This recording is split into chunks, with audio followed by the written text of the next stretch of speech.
Bueno, hola, buenas tardes. Mi nombre es Silvina Restovich, yo vengo desde Inca Pergamino y, esperen un segundo, ahí está. Bueno, y conmigo nos vamos a meter un poco en lo que es el tema de cultivo de cobertura. Ya mi colega anterior ya estuvo mencionándolos, pero en este caso puntual, bueno, vamos a ver, vamos a tener una mirada de mediano plazo sobre el suelo.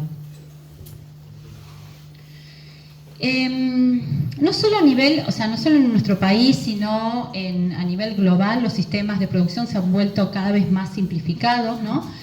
Presentan largos periodos de barbecho. Si bien las producciones en general fueron aumentando, pero y son más dependientes de insumos, tienen largos periodos de barbecho, y eso hizo que con el tiempo el carbono orgánico del suelo fuera disminuyendo, la materia orgánica, ¿no? Fuera disminuyendo, y eso se llevó salud, calidad, ¿no? Del suelo. Por otro lado, el nitrógeno del suelo está íntimamente relacionado con ese carbono, ¿no? Entonces, la disponibilidad que nosotros tengamos de nitrógeno en el suelo va a condicionar el cambio que podamos hacer de carbono en el largo plazo. Nosotros buscamos sistemas productivos, ¿no? Sistemas productivos, rentables, ese es nuestro objetivo, ese tiene que ser nuestro objetivo. Pero uno también debe buscar cosechar sustentabilidad, y para cosechar sustentabilidad debemos mirar el suelo. ¿Y cómo podemos gestionar, ¿no? Justamente buscando gestionar de forma adecuada nutrientes, procesos edáficos y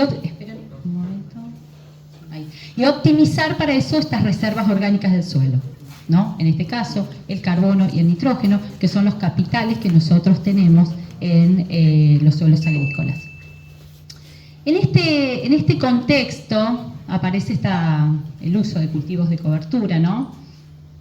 Es una herramienta que puede ser utilizada y es conocida, ¿no? desde hace muchísimos tiempos. Y bueno, nosotros en esto yo les quiero mostrar algunos resultados, ¿no? que hemos visto en el mediano y largo plazo. Vamos a empezar, ya mi colega lo mencionó, los cultivos de cobertura más utilizados pueden pertenecer a la familia de las leguminosas, tenemos gramíneas, tenemos las crucíferas. En caso de las leguminosas, ya sabemos que tienen esta capacidad de fijar el nitrógeno atmosférico, las gramíneas que dejan abundantes residuos en superficie, ¿no? Con alta relación carbono-nitrógeno. En el caso de las crucíferas, justamente por su sistema de raíces pivotantes, tienen esa capacidad de reducir la compactación del suelo, son conocidos como descompactadores biológicos. Dentro de las gramíneas yo les voy a mencionar algunos de los cultivos que hemos ensayado, pero bueno, tenemos otros, ¿no? Pero puede ser avena, cebadilla, cebada, raigras. Esperen, ahí está. Como leguminosa, vicia es conocida no solo en nuestro país, sino se ha vuelto muy popular en el mundo. En el caso de las crucíferas tenemos nabo forrajero, colza. Y estos cultivos pueden ser utilizados de una sola especie, o sea, de forma monoespecífica o en mezclas. Las mezclas que en estos resultados vamos a ver, disculpen. Es avena vicia, avena con nabo forrajero y avena con nabo forrajero, ¿no? Bueno, con respecto al manejo de los cultivos de cobertura, si bien esta es información que uno tiene que ir generando en su sistema de producción y a nivel zonal, pero bueno, en general la fertilización nosotros lo hemos manejado solo, o sea, cuando siembra los cultivos de cobertura, solo con fósforo. No utilizamos nitrógeno en la siembra de los cultivos de cobertura. El nitrógeno se aplica al cultivo de renta. En el caso de la densidad de siembra, Bueno, ahí yo les dejo algunos de los que hemos utilizado. Cuando sembramos las mezclas de cultivo de cobertura que tienen leguminosa, siempre tenemos entre un 50 y un 60% de la leguminosa, ¿no? Y bueno, ¿y cuándo interrumpimos los cultivos de cobertura? Eso va a depender de la fecha de siembra del cultivo de renta, ¿no? Y de las precipitaciones, porque obviamente los cultivos de cobertura consumen agua, ¿no? Entonces nosotros necesitamos cortar su crecimiento para que ese perfil que ha sido agotado se comience a recargar con las lluvias primaverales. Bueno, las formas de interrumpir el ciclo de las coberturas, ya también lo ha mencionado el colega, pueden ser usando rolos, pueden ser secados químicos, pueden ser haciendo propiamente dicho lo que son los abonos verdes, ¿no? Enterrándolos.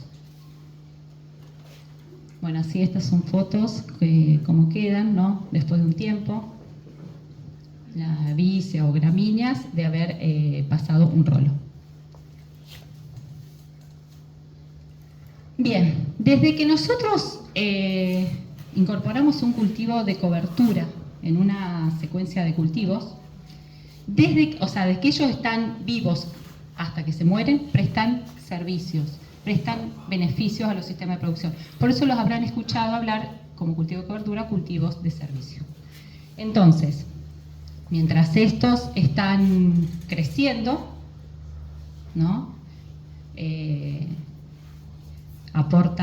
Producen biomasa, ayudan a competir con las malezas, ayudan con la retención del nitrógeno. El nitrógeno es un elemento que se genera constantemente a partir de la mineralización de la materia orgánica. Entonces, si ese nitrógeno nosotros no lo capturamos, no lo llevamos a compartimentos más estables, que sería la biomasa, ese nitrógeno se pierde.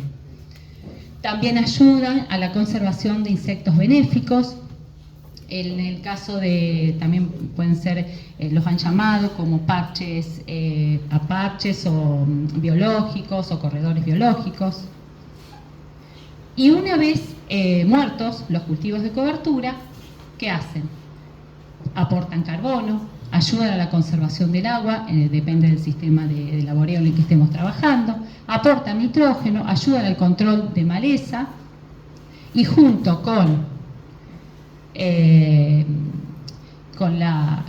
los insumos de síntesis química, aportan al manejo del cultivo de cosecha. Y también incorporar de forma espacial y temporal cultivos de cobertura en los sistemas de producción tiene un impacto positivo sobre el almacenaje de carbono y la mejora en la estructura del suelo, mayor actividad biológica, reciclado de nutrientes en el suelo. Bueno, en esto es que ahora nos vamos les voy a mostrar parte de los resultados, ¿no? Tenemos particularmente viendo qué aportes de carbono y de nitrógeno nos pueden ofrecer las coberturas. En este gráfico es la biomasa aérea de distintas especies de ciclo otoño-invernal utilizadas como cobertura a lo largo de muchos años. No nos vamos a detener en año por año, pero les quiero contar. Aquí tenemos gramíneas, tenemos leguminosa, una leguminosa consociada con una gramínea y crucíferas. A lo largo de todos estos años, en promedio, 3.500 kilos produjeron las gramíneas. La leguminosa, acá también está la mezcla, estuvo en unos 5.000 kilos y las crucíferas aproximadamente en 2.000. Las crucíferas son altamente demandantes de nitrógeno. Recuerden que acá no se le aplica nitrógeno, sino que en todo caso yo ahora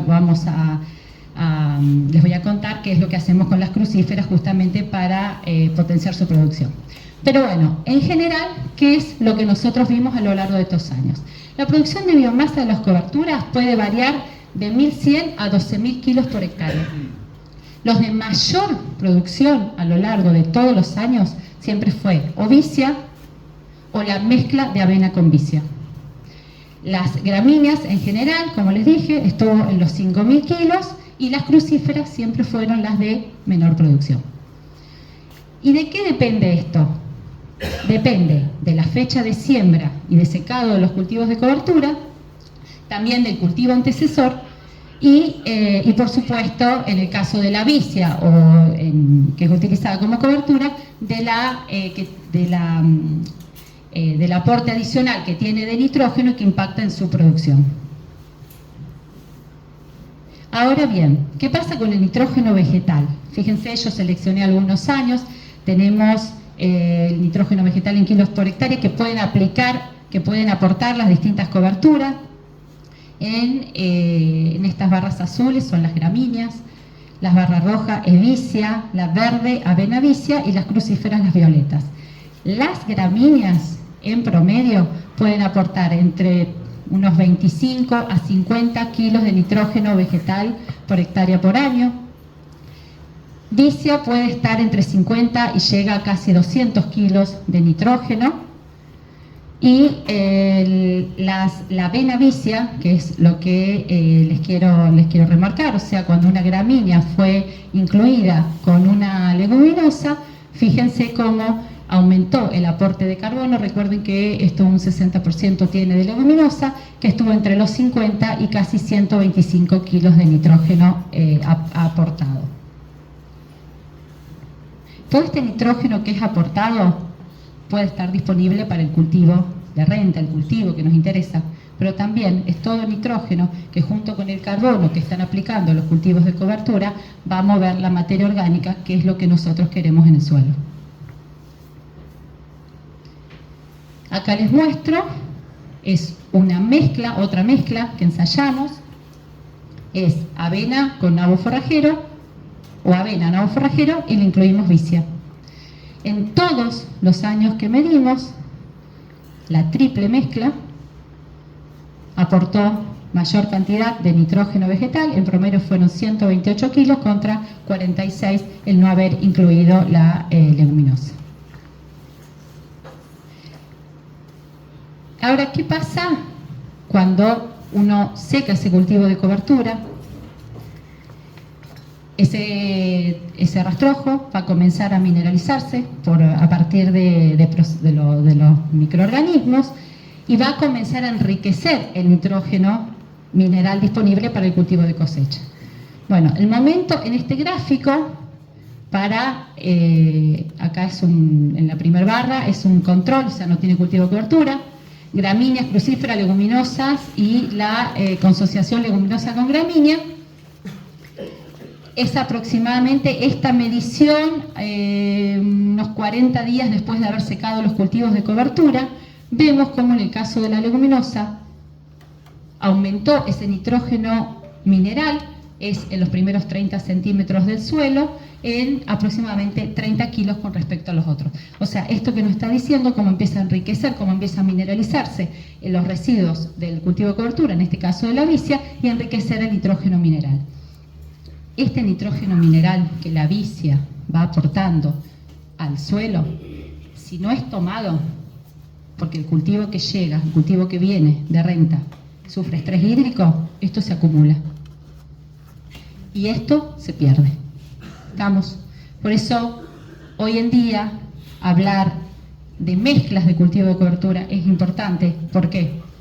Porque la leguminosa, con una gramínea, la presencia de la gramínea le va a poner un freno a esa mineralización de los residuos, ya sean aéreos o subterráneos de la vicia, lo va a ir entregando de forma más lenta. Entonces, en rendimientos no tenemos, no hay un impacto, no es que sea menor, pero terminamos en años, sobre todo secos, con menor cantidad de nitrógeno residual en nuestros sistemas. Eso es muy importante tenerlo en cuenta. ¿Estamos? Bien, a partir de este aporte que hacen los cultivos de cobertura, ya sea a través de los años de carbono y de nitrógeno, nosotros medimos, son resultados de 6 años de haber hecho cultivos de cobertura, medimos el carbono orgánico del suelo, ¿no? En los primeros 20 centímetros, y todos los cultivos de cobertura de las diferentes familias aumentaron ese carbono orgánico después de 6 años. A los 6 años, lo único que aumentó el nitrógeno orgánico fue cuando estaba la vicia presente. ¿Estamos? Y esto se repitió, les quiero contar, a los 15 años de haber usado los cultivos de cobertura, pero la que aumentó en mayor medida el carbono y el nitrógeno del suelo fue con vicia. La vicia es crucial para mover la materia orgánica en el suelo. Bueno, otro indicador del suelo es la estabilidad de agregados, ¿no? ¿Por qué es importante tener agregados estables? Porque ahí es donde nosotros, ya termino, porque acá es donde nosotros necesitamos proteger el carbono. Entonces necesitamos un suelo agregado. Todos los cultivos de cobertura, fíjense, tienen un impacto sobre eso. Esto, nada, un minutito más y ya termino, pero les quiero mostrar esto porque encontramos estos resultados que son muy importantes, y es que tuvieron un efecto también la introducción de cultivos de cobertura en los macro y mesoporos. Son los poros encargados de la circulación de agua, del almacenaje de agua y también de aire. Y fíjense que cuando utilizamos, en este caso, es donde le está marcando la flecha verde, utilizamos nabo forrajero, vicia y avena, aumentó la cantidad de mesoporos, que son los encargados, ¿no?, del almacenaje de agua, hasta los 30 centímetros de profundidad. Y en este, que es un gráfico araña, donde pusimos distintos indicadores de sustentabilidad, ¿no?, que fuimos midiendo. Lo que les quiero, acá está, la línea negra es sin cultivo de cobertura, y las otras dos líneas, la azul o la roja, es incluyendo los cultivos de cobertura. Después, acá de 6 años de haber incluido cultivo de cobertura, todos aumentaron, fíjense, todos aumentaron distintos indicadores físicos y químicos del suelo, y también la inclusión de cultivos de cobertura aumentó distintos indicadores biológicos. Usar cultivos de cobertura deja una huella muy importante en la biología del suelo, ¿no? Bueno, y por último, no quiero dejar de mencionar las raíces, que son también muy importantes en los sistemas.